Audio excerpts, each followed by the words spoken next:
It has happened again. Come and see how Tinubu was exposed few hours ago. Nobody could believe that the length he went to just to get this presidential seat could be that far.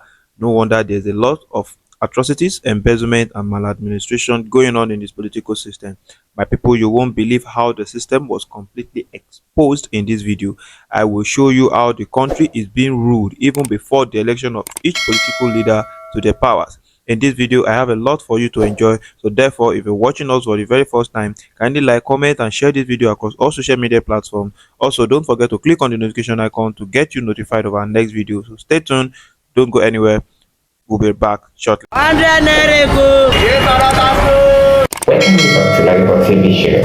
whole of crime scene is happening in the street again. The center of political news, celebrity gossip, religious gossip, and happiness in the society. Join us, the voice of Africa. Welcome back, my people. So far, Nigerian citizens thought that it was only Tinubu who was a politically corrupt leader. But what they don't realize is that even Tinubu has been stabbed in the back more than we can imagine. No wonder a lot of people are losing interest in the political system. It becomes increasingly disheartening. Imagine a country where people are in chaos, dying of hunger, and struggling with unemployment, while our leaders continue to promote their personal agendas to the general public indirectly. We keep buying into their narratives, hoping for change, but all we see is the same old pattern of deceit. Look at all this way. All their political budget seems to be crafted to fill their own pocket rather than to benefit the citizen. It is astonishing to think that a political leader could be so out of touch with his responsibilities and the needs of the people. How can a leader be an illiterate when it comes to understanding his own role? It's an absolute disgrace. The rascality and shenanigans of these political leaders with the general fund are simply mind-boggling. Even SEUN Okinbaloye couldn't believe that such a prominent figure could fall so spectacularly in his duty. In fact, Channel TV was thrown into chaos when Sunday Dari, a prominent advisor to the president, became furious at SEUN for asking him about his responsibility. Instead of answering the question directly, he turned it into a fight, completely muddling up the conversation and avoiding accountability. My people, don't let me bore you with too much of my analysis, so let's dive into this video to get the full story and see for ourselves how these political dynamics are playing out. I promise you it's going to be eye-opening. So I'll be back shortly, so don't go anywhere. Well, when that statement came out, it says special advisor to the President of Public Communication and Orientation from the Ministry of Information. That was the first time I was hearing that. Yeah. So what exactly is that? Well, the president believes in building synergy. The team, the communications, media communications team around the president is a single unit. And even before I came on, the team in the villa with the Ministry of Information were working together. And it's not about physical location. It's about the value and the work you do. That's what's important. Physical location is not. So you are not working in the presidency. You will be working outside of the presidency. Is that right? The question of physical location is not an issue. For me as a core professional, anywhere I am placed, I do the work. That's one. Two, all these people in the ministry, the team in the villa, we work together because we have one principle, we have one single assignment to communicate the policies of this government effectively to the public in a way that it makes sense, in a way that the citizens of this country come to the clear understanding that for these reforms that we're having, there is an objective. And it's going to be a journey. All right. Before we get into you performing some of the roles, I needed to understand what your role is. That's why we have had this prefix to our main conversation. We'll get into you defending and getting to pay for, to get, to work for the pay. Like I told you, my role is defined. Yeah. It's no different from the work that the team has been doing. Yeah. You know, we're all professionals. The people that I met on that team are parts of Cross. We've worked together for 20, 30 years. It's just that work is to make sure that we accelerate that process. Let me allow you clear this political issue before I now go into the reasons why you have to work for your paycheck. Did you betray President Tinubu? Because it was seen as though you betrayed him. That's begging the question. The fact that he has brought me on. They say he's giving you a second chance. There's nothing like a second chance. Did you betray him? A president? No. Why will I betray him? Somebody I served with. Somebody has said to have stabbed him for every appointment I took, I had his endorsement. Did you get his blessing at the first time? Absolutely. Before I went to NCC, I got his blessing. You say he was reluctant to allow you go. I don't know where you got that from. Is it true that I know. No. You were so powerful. You were neither a chief of staff, you were neither a son, a PA, an SA, a media spokesperson. You were almost everything to Bola Tinubu. Absolutely. You were the Bola Tinubu that everybody saw. Yes. You were that powerful. But it was as though politically that you stabbed him in the back. I never stabbed him. I never stabbed him. What happened? That was a call to national duty, and it was not without his knowledge and support. But he did not second you to Buhari. It was your own volition, isn't it? That was a national call to duty. It was your volition. And I had his blessings. Your own political move, isn't it? When you are appointed, it's not your own political move. But was it it's a call to national. You? Don't forget. Politically speaking, listen, let me explain. The APC is a party. You look at backup and look at the role Bola Ahmed TINUBU played in the emergence of Muhammadu Buhari. And I can say clearly, without Ajuaju's role in forming the party, in making the platform to be there, in moving away from alliances, political alliances to mergers, a President Buhari will not have emerged. I talk about the resources, was it true the intellectual work that went into it. Were you the one who actually did the research and proposed Buhari to Bola Tinubu? No. Bola Tinubu mentioned it in Lagos. Well, he said he asked you and you were the one who convinced him about Buhari. He said I was part of it. And I was part of rebuilding the democratic image of former President Buhari. You sold Buhari. So it couldn't have been only me. It was a team. It was a team. You were the one who said you did the work. So let me get back to this. You sold Buhari to Bola Tinubu and the major issues came up. Let me get back to this very valid point. That the formation of that party, the electoral victories we won in 2015 and the one won in 2019 had the writing and the imprimatur of President Bola Ahmed TINUBU. So we're a party, and beyond me, several other people were also invited because we're working for country. Did you regret ever pitching Buhari to Tinubu? I did not pitch Buhari to Tinubu. You did. The president mentioned it in Lagos. No, there's a difference between pitch and the difference between when we have a candidate, Sunday, work with others to make sure that this candidate is acceptable. That is the difference.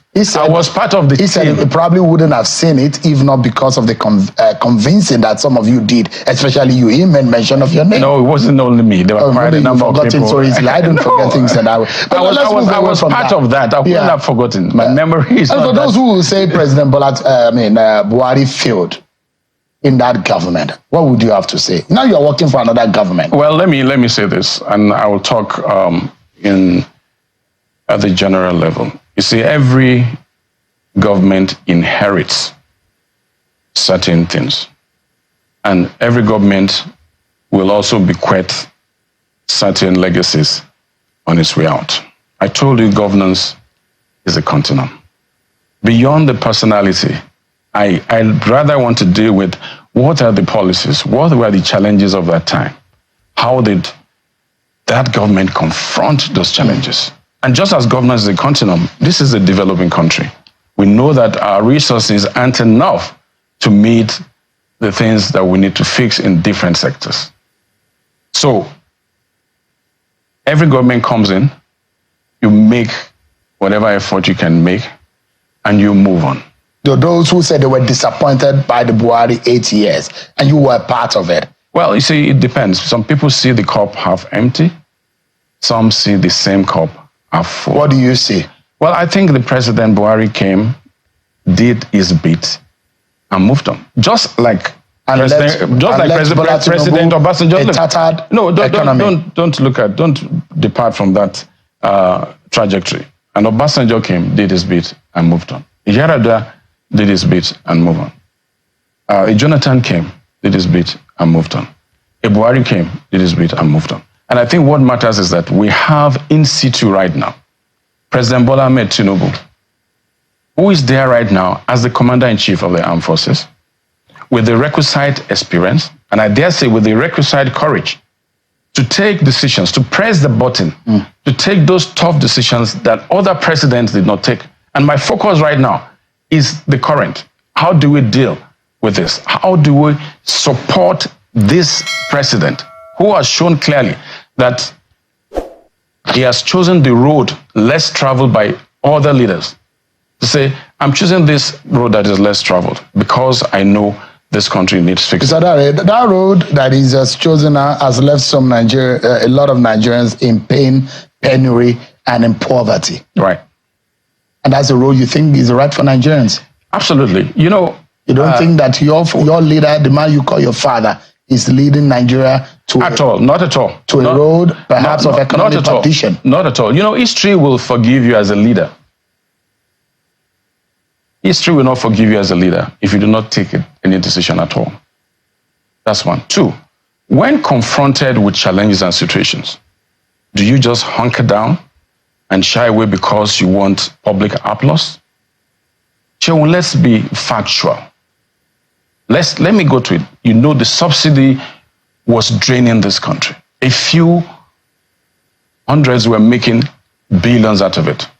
Every president said they will stop subsidy. None of them did. Let's give this man some credit. We might not like it, and I acknowledge the fact that Nigerians are facing difficult times. But it's just for a period. That's one. It's taking some other decisions that... Let's go back to the subsidy. The manner in which he went about it is what experts have criticized. How would you get into the office in the first day and remove fuel subsidy, a particular item in the economy of the country that is central, and you did it, and you almost dragged the puzzle from the bottom, and everything cascaded towards the south. John, we still have a country. But let me also say, when we choose leaders, we put our trust in them to lead. President Bola Ahmed TINUBU was elected, and he earned the trust to lead. And when a leader leads, you must also trust his guts and his decisions. There are no perfect leaders if anywhere. You subject it to empirical analysis, Mr. Dare, in the last 1 year, I don't know how much of these economic indices you are looking at, but for what is in front of me, it doesn't look like a nation that was handed over to the TINUBU government is the one that Nigerians are happy about. Do you feel the pains of Nigeria, Mr. Dare? I feel the pains of Nigeria. Do you see what the kind of poverty Nigerians... The president feels the pains of Nigerians, and he has said it. He has said it repeatedly that he feels the pains of Nigerians, but doesn't stop there. He is doing something, and it's important for us to face it. He's provided options. For instance, Nelfund. There's a success story in Nelfund. There's a success story in consumer credit we never had. There's a success story in CNG. Other countries have options. There's a success story in the 110 billion for youth development in this country. I can go on and on. I can name at least 37 policies. This is a president that is responding. If you look at some of these policies, robust policies, and policies, let me tell you, the gestation period for policies to really bear fruit, I'm telling you, check any economics book, it's between 2 to 5 or 6 years. We're just barely 18 months down the road. I think the president appreciates the sacrifices Nigerians are making. And he has not missed words, either when he speaks extempore or in his speeches. Because the fear is that the economy is not on his knees, the economy is on its belly right now. How it will rise out of the rubble is what... This economy will rise. And so that's the question is this the TINUBU that you used to know? Absolutely. See, let me tell you, this country, when he took over this country as president, was this a perfect country? Did we not have these challenges? Was he handed a perfect economy and a perfect country? He knew it before he took the job. He said it. He said, I know I'm signing off. He said, I'm signing off for a tough job. And what he has been doing, what he has been doing is trying to fix the problem. If you take your car to a mechanic and he has a problem, The mechanic tells you, go away, come back. I need to take away. And if you wait there, you will see as they take it apart and then put it together. President Tinubu has found a few areas of our economy. Is it tearing Nigeria apart to put it together? Is that what I said, it's taking, that way you talk about reforms. Reforms is that you move things around. That's what I'm saying. Is bringing on reforms in order to fix this country down the road. Like I said, let me say this.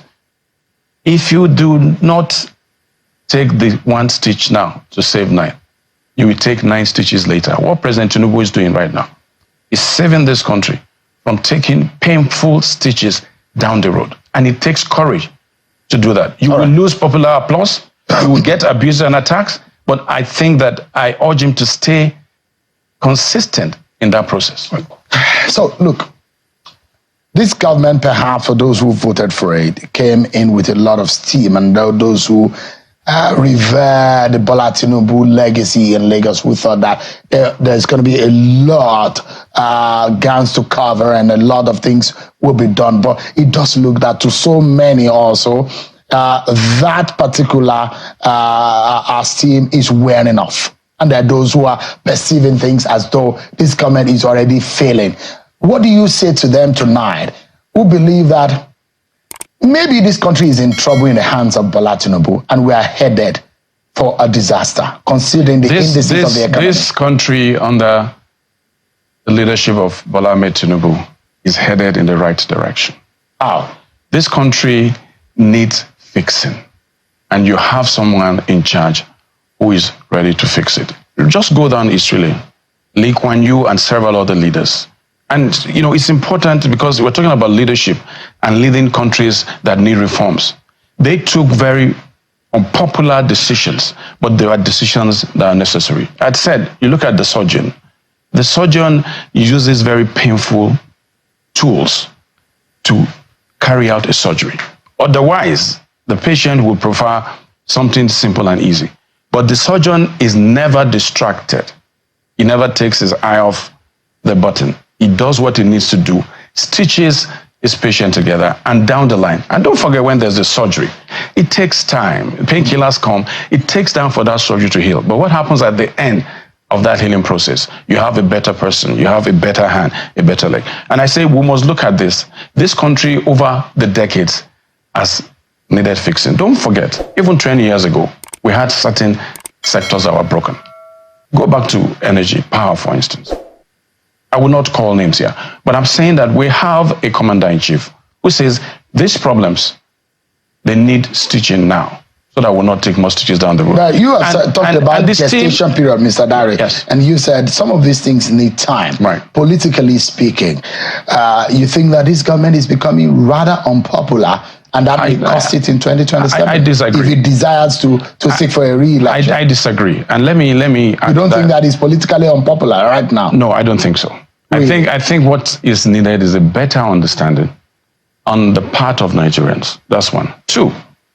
Are you saying that Nigerians are not understanding? No, a deeper understanding. When they are in a deeper understanding, and government is set to provide that understanding, to say we are on this part right now because we need to create a better country. That's one. That's very, very important. Secondly, here is a president, in spite of the reforms he's taken, is mindful to provide options and alternatives. And that's what you get. Let me take PMS, for instance. In America, for now, you have electric cars, because when the pump price of gas went up, 3 different grades, electric is there, then you have the CNG. Just in 2023, 33% of the cars in America ran on CNG. And it was a gradual uptake. It wasn't a 6-month thing. We just started CNG maybe less than a year. We're building the infrastructure. Albeit very far behind in the promise of the debt timeline. But it's moving. It's moving. You see, what's important is there's progress. There's progress. Is there really hope in this country? There is. This government promised renewed hope. There is renewed hope. Like I said, you know, some people see the cup, the same cup, some see it half empty. I see it half full.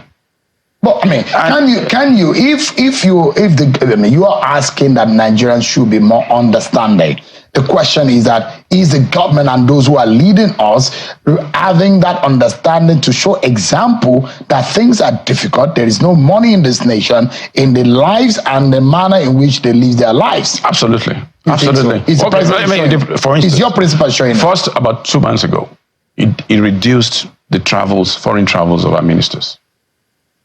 You know, personnel costs and other, whatever is important. Just last week, it also reduced the number of cars in their convoys and the security details around them. Those are cost-saving efforts because governance is quite expensive. Again, you're seeing a president who applies himself to the issues and the problems that we have. What about the president's life? He doesn't shy away from it. As the president show an example. Absolutely. He's been heavily criticized by the kind of vehicle he rides in, heavily criticized by the fact that he got a brand new plane. Well, not brand new in that sense. That plane is not a personal plane. That plane belongs to the federal government of Nigeria. I asked your colleague, Bayo Nanuga, and he was defending it about the security of the nation. But the question is, that plane is a property when Nigerians are dying. Is a property of the federal government of Nigeria. And I think, see, beyond the purchase of the plane, sometimes we must focus on the substance of governance. You know, we can talk about cars and the rest. Even if these cars were not bought, would they have solved the problem? Would they have changed the lives of millions of Nigerians? I think what's important is you ask, do you have a leader who is abreast of development, who is applying himself to the challenges, who is unafraid and bold enough to take these decisions, and who is ready, he said it, is ready to follow through on the decisions he has taken. There are some of those who are close to him who said, he said, if his money is not looking for one, if his popularity is not looking for one, if his political office is old enough to have seen a lot of it, but that what he wanted is to be the Lee Kuan Yew of Nigeria. But what is happening in Nigeria? Does Bola Tinubu looking like he's going to How many years did it take Lee Kuan Yew to turn that country around? So you're asking for how many years for Bola Tinubu to turn things around? How many years, Sean? But is it turning things around right now? Nearly over a decade to do it. Now you're looking at just 2 years, less than 2 years, 18 months down the road. The framers of our constitution, you must give them some credit. The framers of our constitution, our presidential system, gave a first 4-year term and to the extent of a second and final 8-year tenure. There is some wisdom in that because when it comes to governance, you can really achieve your plans. The first 2-3 years are the years of planting your policies and your reforms. It took Lee Kuan Yew 10 to 12 years to turn that country around. You're saying Bola needs 10 to 12 years? No, I'm saying, look, let's give him the benefit. It's just 18 months. Should we be hopeful for the third year? Absolutely. And we see the gestation we see the actualization of some of these policies. I want to just encourage Nigerians to keep faith with President Bola Ahmed TINUBU. This is a man who is adept at governance, a man who, like Awolowo said, burns the midnight oil when other men of easy virtue are carousing around. This is the man I worked with for 7 years, and we slept at 5, 4, 6 in the morning. Does he still have the energy? Absolutely. Up now he still sleep at that time of the night? Yes. You need to take it easy though. Well, there's a job to be done. But let me send you to him on behalf of many Nigerians. There's a job to be done. Let me tell you something so you tell the president. He's your principal. You talk to him every time. Nigerians are suffering. He knows that, and he's doing something about that. We want to see. I can reel out the data of what is being done. All right, congratulations on your appointment, Mr. Sonny. And I wish you the very best in the coming days. I know this is probably one of the toughest jobs. Please tell Nigerians President Tinubu is doing all he can to ease the pains of our people. We need to see it, not by telling. And we need to see it. We need to feel it. Look, you talked about data. For every data you have, there's a counter or another data. I can reel off data about the impact. All right, some of this. Welcome back, my people. Can you see that Nigeria is in serious trouble? We are stuck with leaders who are utterly incompetent, and it's infuriating to think we can still pay for change with these clowns in charge. Tinubu is just one piece of a corrupt puzzle, and many others are complicit in this ongoing disaster. Look at the state of our nation. People are suffering in chaos, dying of hunger, and facing rampant unemployment while we struggle. Our so-called leaders are busy pushing their personal agendas. All while pretending to care about the public is a disgrace. They have transformed political budgets into personal slush fund. enriching themselves while the masses suffer. It's absolutely absurd to have leaders who don't even grasp their own responsibility. Sunday's explosive reaction on Channel TV was a clear display of the arrogance and incompetence rampant in our government. When asked about his duty, he sorted into anger instead of providing accountability. This isn't leadership, it's an insult to every Nigerian. We can't sit idly while these politicians play with our lives. The rascality and shenanigans of these leaders with our resources must stop. They treat public funds like their personal playground and we are left to bear the consequences. If we continue to accept this nonsense, we are still prolonging our suffering. So it's our time to wake up and hold these leaders accountable. Therefore, don't forget to like, comment, and share this video across all social media platforms. And also, don't forget to click on the notification icons to get you notified of our next video. So stay tuned. Bye for now.